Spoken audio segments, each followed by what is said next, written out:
A level 3 பாஸோட மீண்டும் போலீஸுக்கு கோரப்பட்டிருக்கின்றன.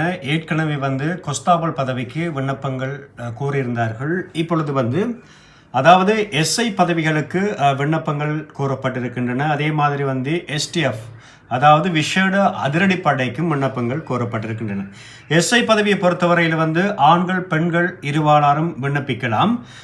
அந்த எஸ்ஐ பதவிகளுக்கு உயர்தரத்தில் 3 பாட சித்தியும் மேலதிகமான சில விடயங்கள் சில தகவல்கள் கேட்குறாங்க. அந்த தகவல்கள் உங்களிடத்தில் இருந்தால் நீங்கள் விண்ணப்பித்துக் கொள்ளலாம். அதாவது க்ளோசிங் டேட்டாக இருக்கிறது இந்த விண்ணப்பம் முடிவடைவதற்கு. எனவே உடல் தகுதிகள், அதே மாதிரி கல்வி தகுதிகள், ஏனைய தகுதிகள், விளையாட்டு சம்பந்தமான அறிவுகள் உங்களிடத்தில் இருந்தால் நீங்கள் விண்ணப்பித்துக் கொள்ளலாம். மேலதிகமான தகவல் கெசட் மூலமாக இருக்கிறது. அது மட்டுமல்ல, விண்ணப்பிக்கும் வழிமுறைகள் எவ்வாறு இருக்கிறது என்று நாங்கள் அதற்கு முன்னதாக பார்க்கலாம். நீங்கள் மேலதிகமான விடயங்கள் என்ன கேட்கிறார்கள், இதில் விண்ணப்பிப்பதற்கு என்ன விடயங்கள், கல்வி அறிவு என்ன கேட்கிறாங்கன்னு சொல்லி நீங்கள் கெசட்டில் பார்த்துக்கொள்ளுங்க. மேலதிக விவரங்கள் நீங்கள் அறிந்து கொள்ளலாம். ஏனென்றால் நிறைய விடயங்கள் போட்டிருக்கின்றார்கள். உடல் தகுதி போட்டிருக்கின்றார்கள். அதே மாதிரி இன்னும் சில விடயங்கள் போட்டிருக்கின்றார்கள். அதற்கு பிறகு இந்த விடயத்தை போட்டிருக்கின்றார்கள். சிலர் விண்ணப்பிக்கிறதுல நிறைய பிழைகள் விடுறாங்க. ஆனா அந்த பிழைகள் விடாம நீங்க இந்த வேலைக்காக விண்ணப்பித்துக் கொள்ளலாம். நிறைய பேர் இந்த வேலைக்கு எடுக்க காத்திருக்கிறாங்க. விண்ணப்பிக்கும் முறையை நான் சொல்றேன் எவ்வாறு விண்ணப்பிக்க வேண்டும் என்று சொல்லி. விண்ணப்பத்தை பூர்த்தி செய்வதற்கு முன் கீழே உள்ள வழிமுறைகளை கவனமாக படித்து தேவையான ஆவணங்களை பதிவேற்றம் செய்ய தயாராக வைத்திருக்கவும். இந்த வேலைக்காக ஆன்லைன்ல மாத்திரம்தான் விண்ணப்பிக்க முடியும். அதாவது www.srilankapolice.lk என்ற இணையதளம் மூலமாக அதற்கான விண்ணப்ப படிவங்களை சேர்த்திருக்கின்றார்கள். ஏனைய விடயங்களை போட்டிருக்கின்றார்கள். அதன் ஊடாக நீங்கள் விண்ணப்பித்துக் கொள்ளலாம். நீங்கள் விண்ணப்பிக்கும் பதவிக்கான தொடர்புடைய அரச வர்த்தமான அறிவித்தலை முழுமையாக வாசித்து பதவியை தெரிவு செய்யவும் என்று சொல்லப்பட்டிருக்கின்றன. ஒரு விண்ணப்பதாரர் ஒரே பதவிக்கு இருமுறை விண்ணப்பிக்க முடியாது என்று சொல்லப்பட்டிருக்கின்றன. அதே மாதிரி இருப்பினும் பொது போலீஸ் சேவையில் உள்ள பதவிகளுக்கும் சிறப்பு அதிரடிப்படையில் உள்ள பதவிகளுக்கும் தனித்தனி விண்ணப்பங்களை சமர்ப்பிக்க வேண்டும். விண்ணப்ப படிவத்தை பூர்த்தி செய்வதில் ஏற்படும் பிழைகள் மற்றும் மேலதிக அறிவுறுத்தல்களுக்கு கீழ் உள்ள எண்ணில் போலீஸ் ஆட்சேர்ப்பு பிரிவை தொடர்பு கொண்டு அறிந்து கொள்ளலாம் என்று சொல்லப்பட்டிருக்கின்றன.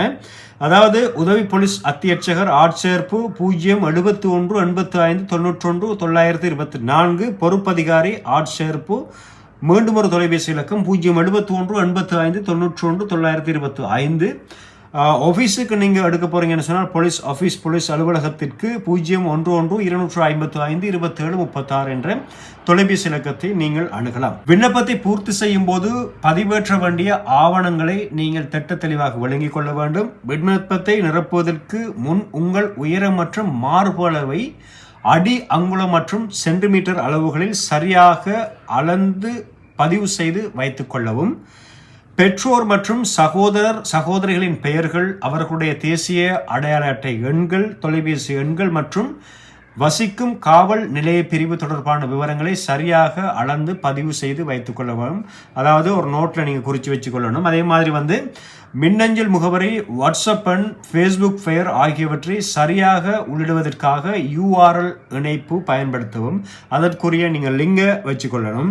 அதே மாதிரி பதிவேற்ற வேண்டிய ஆவணங்களை பொறுத்தவரையில் அனைத்து ஆவணங்களும் 1 MB அதாவது 1 மெகாபைட்டுக்கு உள்ள இருக்க வேண்டும். புகைப்படத்தை பொறுத்தவரையில் JPG மட்டும் சேர்க்கப்பட வேண்டும் என்று சொல்லப்பட்டிருக்கின்றன. வெள்ளை பின்னணியில் எடுக்கப்பட்ட பாஸ்போர்ட் அளவிலான நிற புகைப்படம் கட்டாயமாக வைத்திருக்க வேண்டும். அதாவது பேக்ரவுண்ட் வெள்ளையா இருக்கணும், உங்களோட போட்டோ டார்க்கா இருக்கணும் அப்படி சொல்லப்பட்டிருக்கிறது.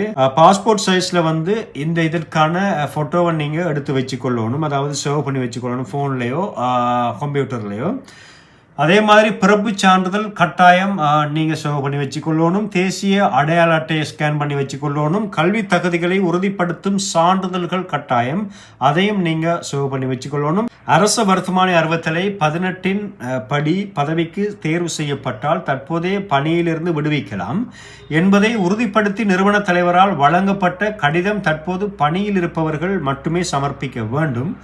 உப போலீஸ் பரிசோதகர் பதவிக்கு விண்ணப்பிக்கும் தற்போது போலீஸ் சேவையில் இருந்தால் இந்த கடிதம் தொகுதிக்கு பொறுப்பான போலீஸ் இயக்குனர் அத்தியட்சகர் பிரிவுக்கு பொறுப்பான போலீஸ் அத்தியட்சகர் அல்லது துணை பிரதி போலீஸ் மாதிபரினால் கையொப்பமிடப்படல் வேண்டும் என்று சொல்லப்பட்டிருக்கின்றன.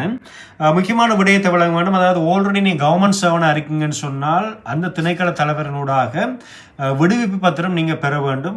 மற்றும் நீங்கள் அரசு சேவை முப்படைகள் அல்லது வேறு ஆயுதப்படை சேவையிலிருந்து விலகி இருந்தால் அதற்கான ஆவணங்கள் கட்டாயமாக வேண்டும். ஆல்ரெடி நீங்க ஆர்மியில இருந்திருப்பீங்க, நேவில இருந்திருப்பீங்க, அதற்கான ஆவணங்கள் எதுவும் இருப்பின் அதை சமர்ப்பித்து நீங்க இந்த வேலைக்காக விண்ணப்பித்துக் கொள்ளலாம். நேர்காணலை பொறுத்தவரையில் ஆரம்ப நேர்காணலுக்கு வரும்போது கொண்டு வர வேண்டியது நீங்கள் பூர்த்தி செய்த விண்ணப்பத்தின் ஒரு நிறப்பிரதியை எடுத்து அதில் கையொப்பம் மற்றும் தேதி குறிப்பிட்டு கொண்டு வரவும், மேலும் பதிவேற்றிய அனைத்து ஆவணங்களிலும் ஒரு பிரதி வேண்டும் என்று சொல்லப்பட்டிருக்கின்றது. இந்த விடயங்களை கடைபிடித்து இது விண்ணப்பிக்கும் முறை இதற்கான விடயங்களை நீங்கள் திட்ட தெளிவாக விளங்கி விண்ணப்பங்கள் ஆன்லைனில் இருக்கிறது இது எல்லாத்தையும் சேவ் பண்ணி வச்சுட்டு நீங்கள் ஆன்லைன் மூலமாக விண்ணப்பிக்கலாம். விண்ணப்பிக்க தெரியாதவர்கள் உங்களுடைய அருகில் உள்ள கம்யூனிகேஷன், அதே மாதிரி விண்ணப்பிக்க தெரிந்தவர்களிடம் சென்று நீங்கள் விண்ணப்பத்தை சமர்ப்பித்துக் கொள்ளலாம். விண்ணப்பத்தில் பிழை வராமல் சமர்ப்பித்துக் கொள்ளுங்க, ஏனென்று சொன்னால் ரிஜெக்ட் பண்ணிடுவாங்க. எனவே இந்த வேலைக்காக நீங்கள் விண்ணப்பித்துக் கொள்ளுங்க. மேலதிகமான தகவல்கள், மேலதிகமான விடயங்கள், அது சம்பந்தமான கல்வி என்ன கேட்டிருக்கின்றார்கள், எல்லா விடயங்களும் கெசட்டில் இருக்கிறது. அது தேவை என்று சொன்னால் நீங்கள் ஸ்க்ரீனில் இருக்கிற தொலைபேசி இலக்கத்தை மெசேஜ் மூலமாக நீங்கள் வாட்ஸ்அப்பில் மெசேஜ் ஒன்று போடுங்க. உங்களுக்கான விண்ணப்பங்கள் திட்ட தெளிவாக வரும். சம்டைம் தமிழ்லையும் வரும், சிங்களத்திலையும் வரும், இங்கிலீஷ்லேயும் இருக்குது. ஆனால் எந்த மொழியில் வந்தாலும் நீங்கள் உங்களோட மொழிக்கு ஏற்றவாறு அதை நீங்கள் டிரான்ஸ்லேட் பண்ணி எடுத்துக்கொள்ளுங்க. அப்போ தான் உங்களுக்கு என்ன சொல்லப்பட்டிருக்கிறதோ அந்த விடயங்கள் புரியும். நன்றி. மற்றும் ஒரு வேலைவாய்ப்போடு சந்திப்போம். இதற்கான க்ளோசிங் டேட்டை பார்த்தீங்கன்னு சொன்னால் 5 6 2026 நன்றி.